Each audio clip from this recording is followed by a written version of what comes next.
ਇੰਨਾ ਬਰੀਕ ਬਰੀਕ ਆਪਦਾ ਕੱਟ ਲਿਆ ਤੇ ਸਾਨੂੰ ਹੁਣ ਮਗਰੋਂ ਹੀ ਲਾਉਣ ਡਈ ਐਡਾ ਐਡਾ ਮੋਟਾ ਟੱਕਰੇ। ਮੇਰਾ ਨਾ ਹੱਥ ਵੀ ਨਾ ਰਗੜਿਆ ਵੇ ਉਤਲਾ ਜਿਹੜਾ ਮਾਸ ਸੀ ਨਾ ਉਹਦਾ ਛਿਲਿਆ ਗਿਆ ਕਰ ਰਗੜ ਕੇ ਕਿਸੇ ਨੂੰ ਵਿਖਾ ਲਾ ਇਹਨੂੰ ਬਰੀਕ ਸਾਗ ਹੁੰਦਾ ਜਿਤਨਾ ਬਰੀਕ ਮੈਂ ਕੱਟਦੀ ਆ ਇਹਨਾਂ ਦਾ ਨਾ ਅੱਗੇ ਬਹੁਤ ਬਰੀਕ ਕੱਟਣ ਡਈ ਸੀ ਆਵੇ ਹੁਣ ਤਾਂ ਮਗਰੋਂ ਹੀ ਲਾਉਣ ਡਈ ਸਾਡੇ ਚੱਲ ਅੱਛਾ ਭੈਣੇ ਹੁਣ ਸਲਾਤਾਰ ਹੋਰ ਹੱਥ ਬਰੀਕ ਕਰ ਲਾ ਜਰਾ ਅੱਗ ਜ਼ਿਆਦਾ ਬਾਲ ਦੀ ਜਦੋਂ ਦਸੰਬਰ ਦੀਆਂ ਛੁੱਟੀਆਂ ਹੁੰਦੀਆਂ ਸੀ ਨਾ ਹਾਂ ਤੇ ਮਾਂ ਜੀਂਦੀ ਹੁੰਦੀ ਸੀ ਹਾਂਜੀ। ਤੇ ਮਾਂ ਨੇ ਫੋਨ ਕਰਨਾ ਕਹਿਣਾ ਧੀਏ ਆ ਜਾਓ 4 ਦਿਨ ਰਹਿ ਜਾਓ ਸਾਗ ਸੂਗ ਖਾ ਜਾਓ। ਠੀਕ ਹੈ ਤੇ ਹੁਣ ਨਾ ਮਾਂ ਰਹੀ ਤੇ ਨਾ ਹੁਣ ਕੋਈ ਕਹਿੰਦਾ ਵੀ ਆ ਨਾ ਜਾਓ। ਮਾਪੇ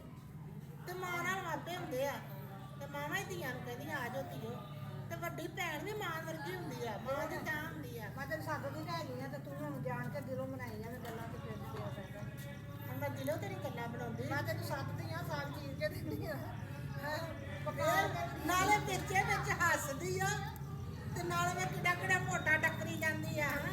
ਕਿਸੇ ਨੂੰ ਨਿਆਂ ਕਰਾ ਲਾ ਜੇ ਸਾਗ ਮੋਟਾ ਹੋਵੇ ਚਲੋ ਕੋਈ ਨਹੀਂ ਅਸੀਂ ਘੋਟ ਘੋਟ ਲਵਾਂਗੇ ਤੇਰੀ ਨਹੀਂ ਮਿਹਰਬਾਨੀ। ਜੇ ਰੇਜੀ ਗੱਲ ਗੰਦਲਾ ਭੁੱਲ ਜਾਣਗੀਆਂ ਮੋਟਾ ਰਹਿਣਾ ਹੀ ਨਹੀਂ